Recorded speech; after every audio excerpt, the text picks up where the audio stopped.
Welcome everybody. My name is Clever and I am the partner relationship manager at Bytespeed. We're excited for the conversation today, looking into vape detection units from Verkada as well as the rest of the Verkada portfolio. Uh, we look forward to a back and forth discussion at any point in time. Feel free to raise your hand or submit a question. We'll be monitoring the chat here and we'll be more than glad to address it as we go. So we would like to keep it conversational and I hope you get all the answers you may be looking for today. So just some housekeeping stuff. As I mentioned, my name is Clever McCory and I am the partner relationship manager here at Bytespeed. I work closely with Stefan. He's our Verkada specialist. He'll introduce himself shortly. And we have Garrett Ranke from Verkada. He's a territory manager, but he'll be here to share all the good things about Verkada.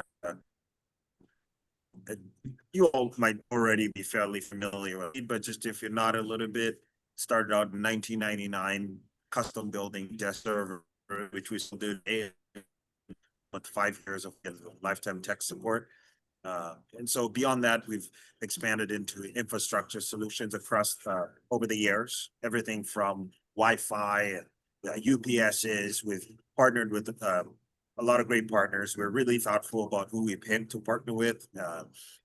And as opposed to maybe just partnering with everybody in the industry, we try to find folks that we think are the best resource for schools and different kinds of customers we work with. But anyway, over the years, we've recently partnered. We recently partnered with Verkada as far back as to about 2020. So it's been 5 years now. We've deployed Verkada solutions in hundreds of school districts across the country, and so we're excited to share that success and just give some information about how you all can consider that for your respective companies and school districts. So I will, at this point, just introduce Stefan here, and he can introduce himself.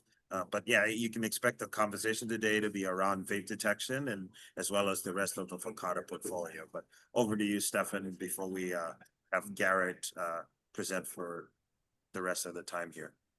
Yeah, no problem. As Clever said, my name's Stefan Burkhart. I am the solution specialist for physical security at Bytespeed, so I'm focusing on all things Verkada.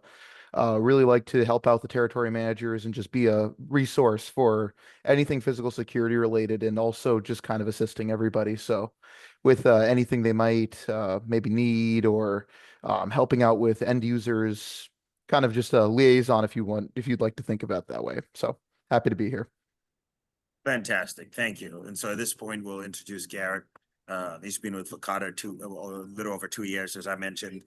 Worked with a variety of schools, and so we're excited to hear his experience and how Verkada might be able to assist in some of the security challenges you all might be having. Or so over to you, Garrett. Yeah, thank you, Clever. And I'll introduce myself real quick before I jump in. Garrett Ranke, as Clever mentioned, I've been in Arkansas for about 2 years now, working multiple school districts across the state on different Verkada deployments. Today, really just going to focus on the vape sensor solution. And then I was going to add on an additional touch with Eli's Law now becoming a requirement. We also have some sensors that can be used as both vape detection and the actual audio recording component that you need in order to be in compliance with that law. So going to jump into that and then just a little bit of a background on Verkada. But with that being said, I'm going to go ahead and share my screen. I did have a quick slide deck that I want to make sure that I pulled up and reviewed. So right here, wanted to give some background on Verkada and who we are at a company and what we're doing with other school districts.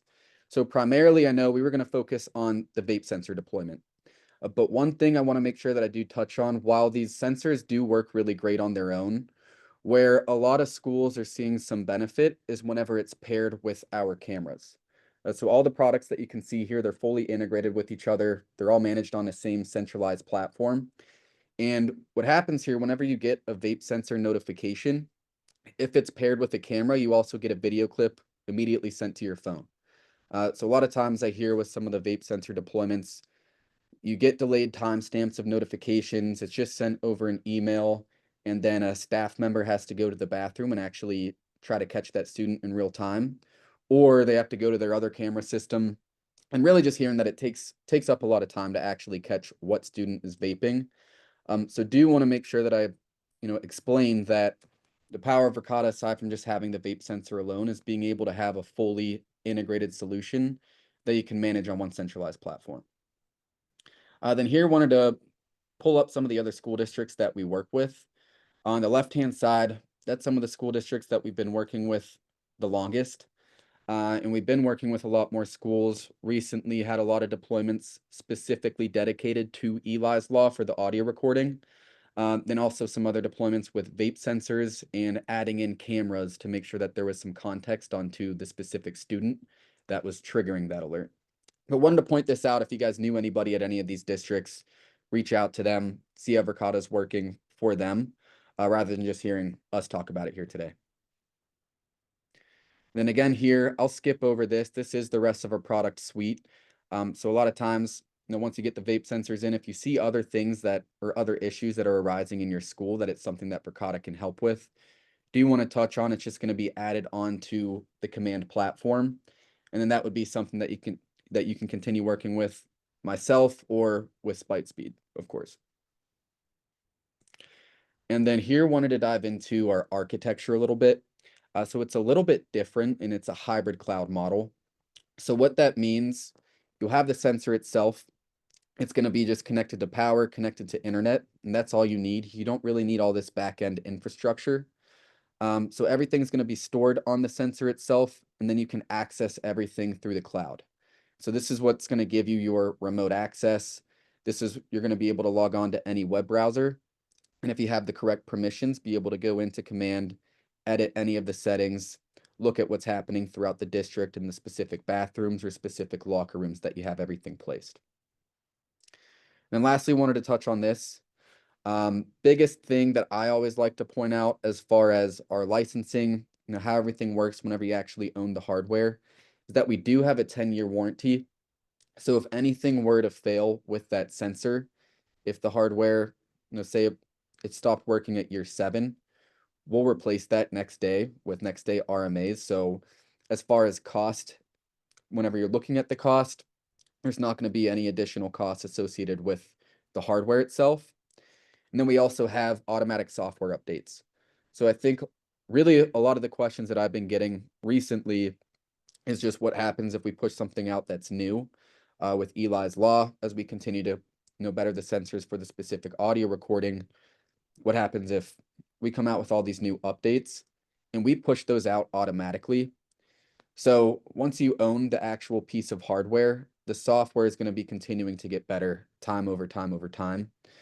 And then I'll skip over the rest here, but I do think that's the two most important things that I like to make sure that I can point out with our hybrid cloud model and how our total cost of ownership looks. But with that being said, I'll jump into the command platform. And so right here, this is our command platform. So for any product, this is the software that you're going to be going to, and this is what the user interface looks like. Now for our vape sensors in particular, they're labeled as an air quality sensor. And whenever you go into a specific vape sensor, you're going to notice that we have the video footage on the right-hand side. So this is paired with the vape sensor itself. So if we were to go to a vape index and we got a notification at about 2:52, it's showing somebody must have vaped in the kitchen. And then it's sending you that video clip that had the same timestamp as the vape notification. So one way, if you have this up on your phone, if you got a text message saying there's a student vaping, click on the text message and you can pull that video up. So that's essentially the flow of how you'll get these notifications. Now, some other things that have been pointed out in the past, I've heard some issues with different false alerts from other schools that have vape detection. And I do want to point out, as far as how can we limit those false alerts, we have a few different readings that are going to be important, and it's these PM 2.5, the PM 4.0. What that stands for, it's particulate matter.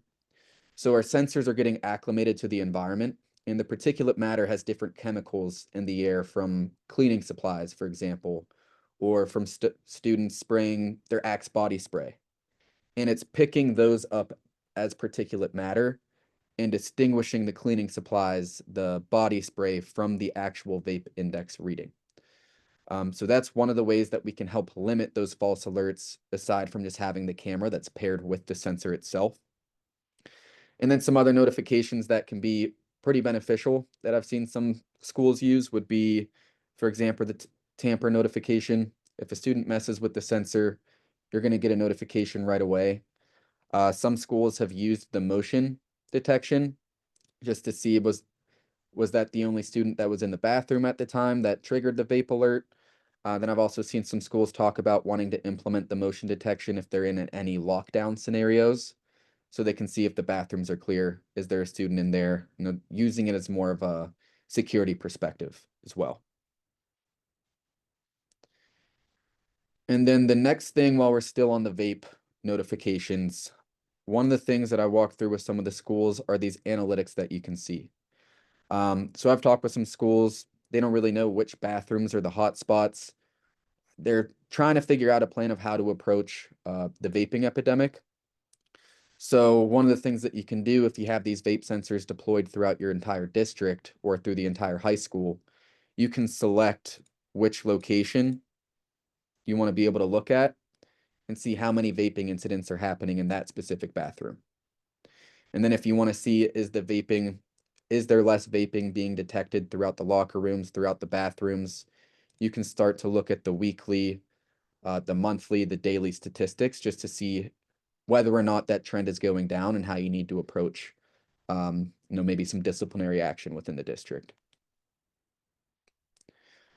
But as far as the vaping, I'll stop right there. That's really the main points that I wanted to make sure that we brought up.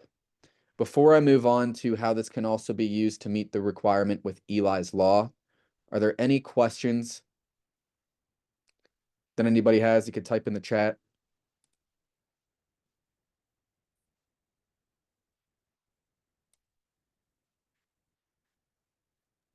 I see here there's a raised hand.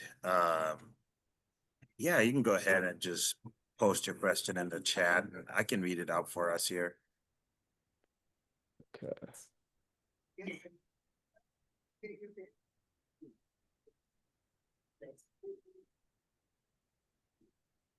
Maybe Garrett, you can say something about the different types of sensors that folks can pick from and which ones you'd suggest and why. Yeah. So the different sensors that we have, if I go back to the home page, we have an SV21, an SV25, and an SV23. If we're talking about vape detection specifically, the only two sensors that do the vape detection is the SV23 and the SV25. So if you were just worried, hey, I only want to have vape detection, I don't care about anything else, then the SV23 model would be the one to go with.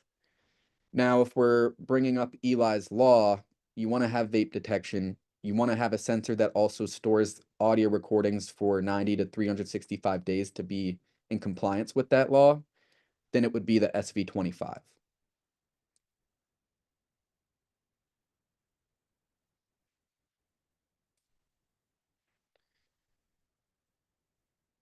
And then I'm not seeing any questions. If that answers, I'll move on to the SV25. So we also have the audio recording capability.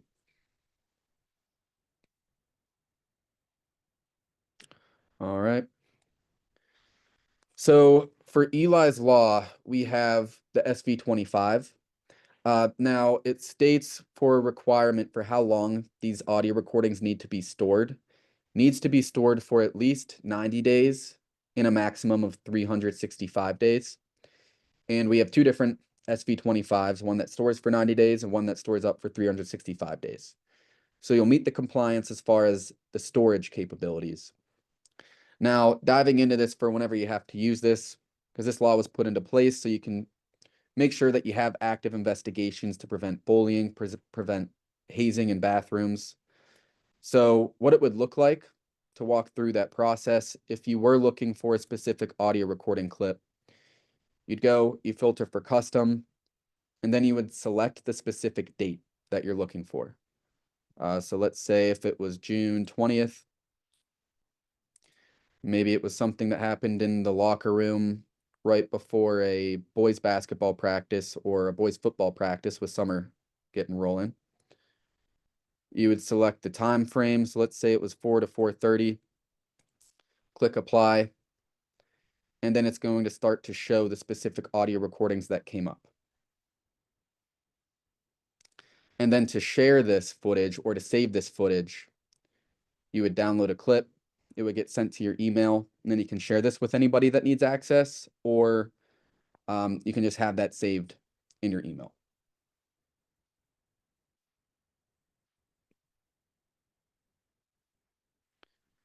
So that's how these sensors specifically will work from the audio recording perspective.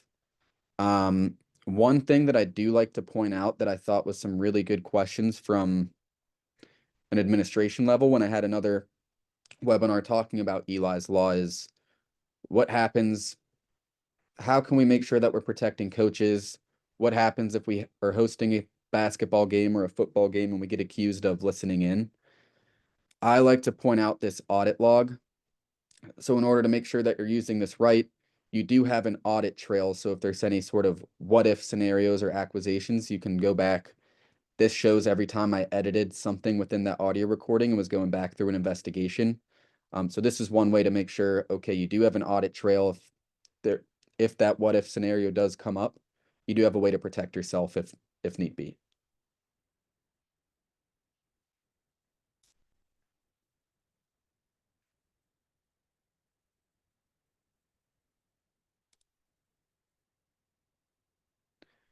And then I see a question here from Ralph. Yeah, let me read it out for us here. So you're saying the challenge you have is reporting to a bathroom that may have multiple students in this space. We cannot identify who had the vape without searches. Have you worked with schools that have solved this issue? But I know Garrett, you probably been worked on a few projects like this, but what we did differently on some other projects was outside the bathroom, there would be a camera that made it possible to sort of narrow down the options there. But there is still that, that piece of like if you have, 10 kids in the bathroom, yes, true. It would be hard to narrow down who among the 10. But the camera outside does help beyond just at least only having the sensor. But I don't know, Garrett, what else have you seen other schools do in that scenario? Yeah, I can give some more insight there. And Ralph, I think that's really more because I have worked whenever we were going through some trials, whenever we had these deployments, it really is more up to how the school wanted to approach it.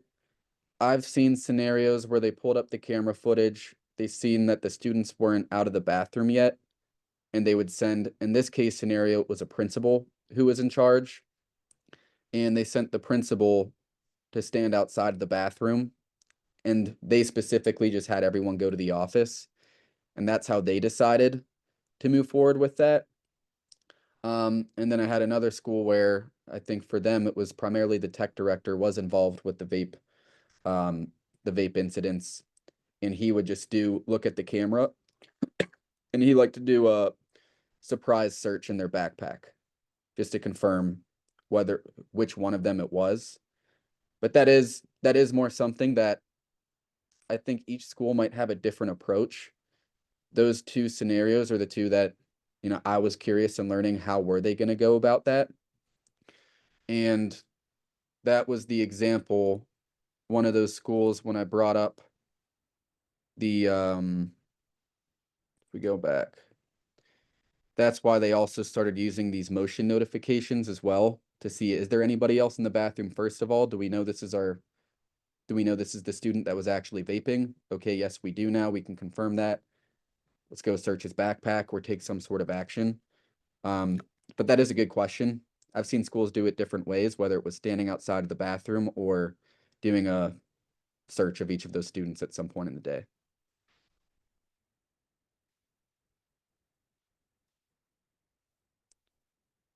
If a student sprays Axe spray, then vapes, will the sensor pick up the vape?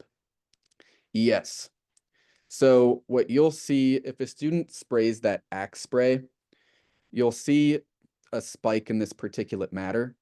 And then let's say they vape. I think like one example, this is a perfect example. One school had students that would vape and they would spray the Axe spray so they can try to hide that vaping smell.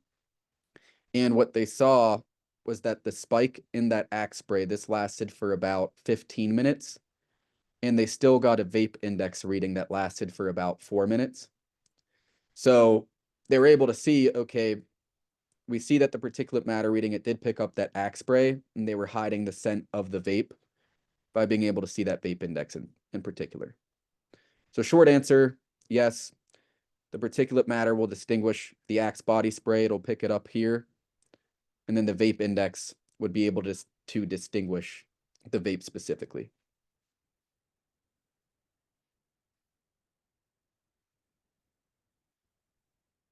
And that's one thing to your point.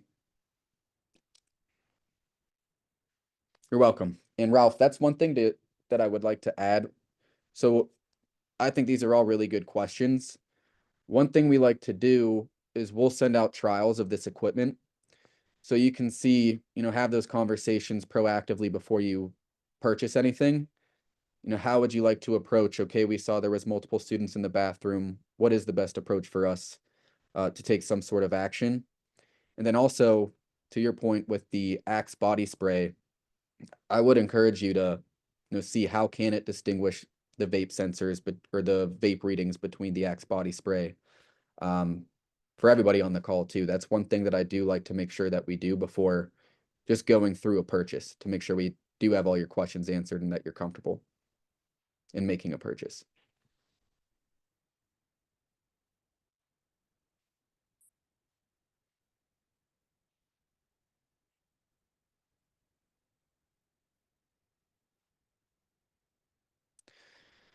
But with that, it doesn't look like we have any other questions.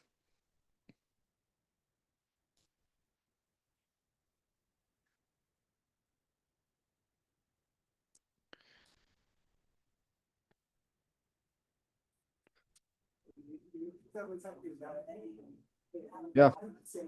If there's no other questions, one thing that I could do, I could also reach out to you individually just so you have my contact information. Again, I think the easiest thing to do to start this process, if you're interested in purchasing a sensor, whether it's for the vape related scenarios or if it's for audio recording, is to get a trial. And how our trial process works, I would send out a form. I would include next day air shipping, which we would pay for both there and back. And then, from there, make sure that you set it up in the bathrooms or the locker rooms and that we're meeting all the requirements that you would want to see before actually investing in a system. Okay. And Garrett, I know we have about 7 minutes before we wrap up here, but maybe for some folks that haven't seen the full command platform, I know with 7 minutes, it's a lot to go through, but maybe you could just do a high level view of how all the Verkada products connect together, just so everyone's kind of aware of the full scope of what Verkada can do. Yeah, for sure. I'll make this really quick. So as far as the cameras, or I see another question from Ralph. So the cost from the detectors, and Clever, you could probably I can help with that. Yeah. So Ralph, we currently actually have a promotion going where if you get 9 units, you get the 10th free.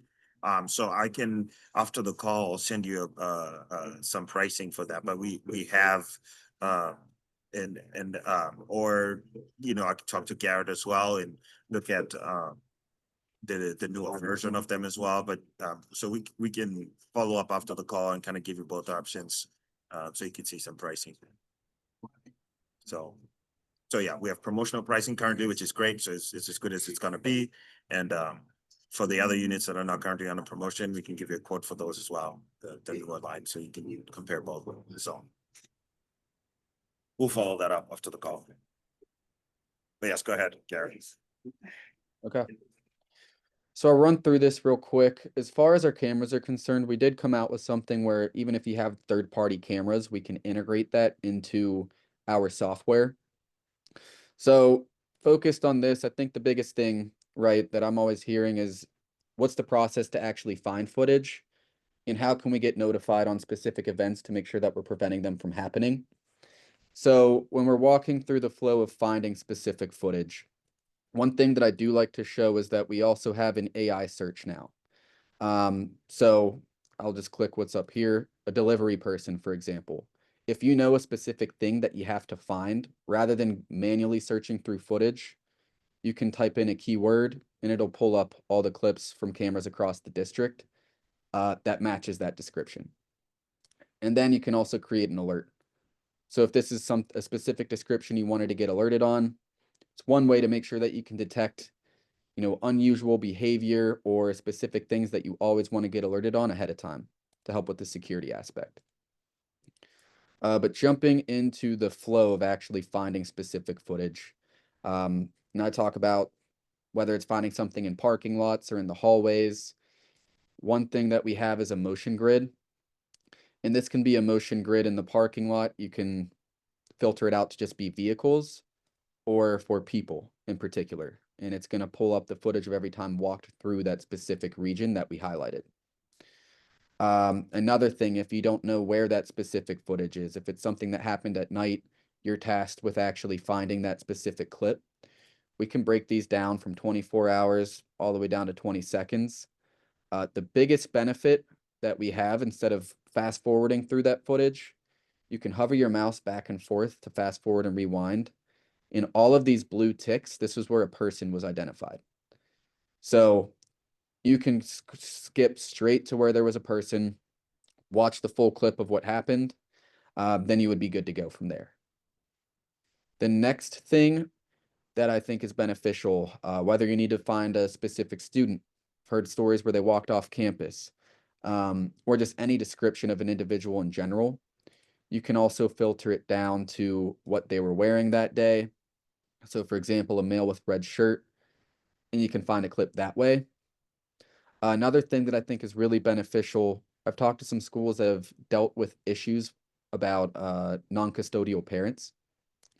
And what they wanted to do is set up notifications. If they show up at the school, can we get notified before they even walk into the building? So we can upload pictures of people's faces. And that way we can get notified before they even have a chance to walk up to the door, get the police department, sheriff's department, school resource officer involved if need be.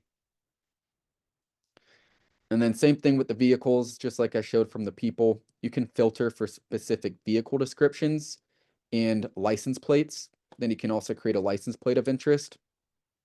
But one thing I do want to show too, once you find the clip that you're looking for, what's the process to save that and share it with somebody?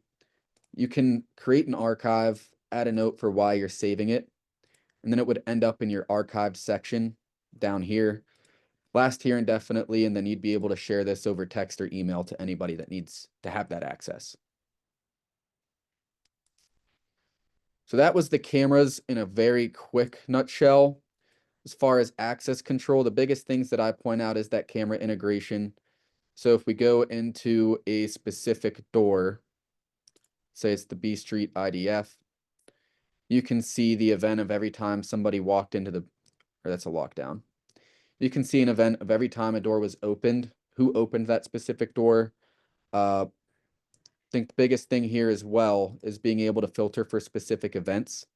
So if somebody forgot to close a door, you can go back, see a door was held open for too long. And then you can also get notifications based off of those specific events. And then last thing, I think, what I hear a lot is giving permissions to specific people. You can create groups of your entire staff, make sure that everybody has the right access to the correct doors pretty easily with this group setting right here.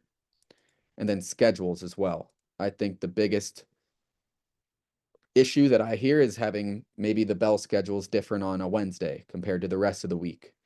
You can create an automated schedule down by the minute for when the doors will unlock, when the doors will lock. And this is completely customizable to decide if you want specific teachers to have access to those doors. Do you want nobody to have access to those doors? And then how can you customize that to your bell schedule down by the minute? And then when are they going to lock down for the rest of the day? And then aside from that, I see we're at the time here. I will have to hop off pretty soon, but I think that's mostly it with our intercom same thing as the access control door, except it has a built-in camera and two-way communication. So this would be something that your secretaries would use if somebody's trying to get into the building specifically, and then having an additional camera on the outside of your building. And then our visitor management also integrated with everything, primarily useful for getting notified, running background checks on specific individuals walking into the building, and then having a log of everybody that came in and out of the district that day. Fantastic. Thanks, Ralph. That was a Herculean effort to do that in 7 minutes. So appreciate it. What- And thanks, Garrett. I said, Ralph, Ralph, I've been thinking of you all day, my friend. But and thanks for your contribution to Ralph. And I second that. He made a comment about how they're utilizing Verkada right now. It's a smooth transition. So I think, you know, if any of you all implement Verkada, you have the same experience. I should tell you, I work with all kinds of different partners. The level of support you see from Verkada it's amazing. You right in the UI, you can chat, get immediate, you know, support. Someone texts you immediately. It's so easy to get an engineer right away when we need one. So I mean, this is a solution in which you can rely on as far as the support behind the fact. So Yeah. you know, I can't say a lot of good things about just the process of working with Verkada and what you can expect deploying their solutions and ongoing support, right? Which is always the critical thing.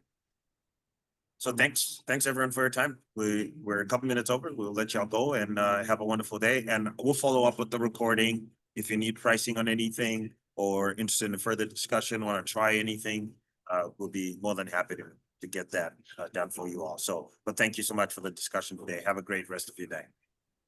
Thank you. Thank you, everybody.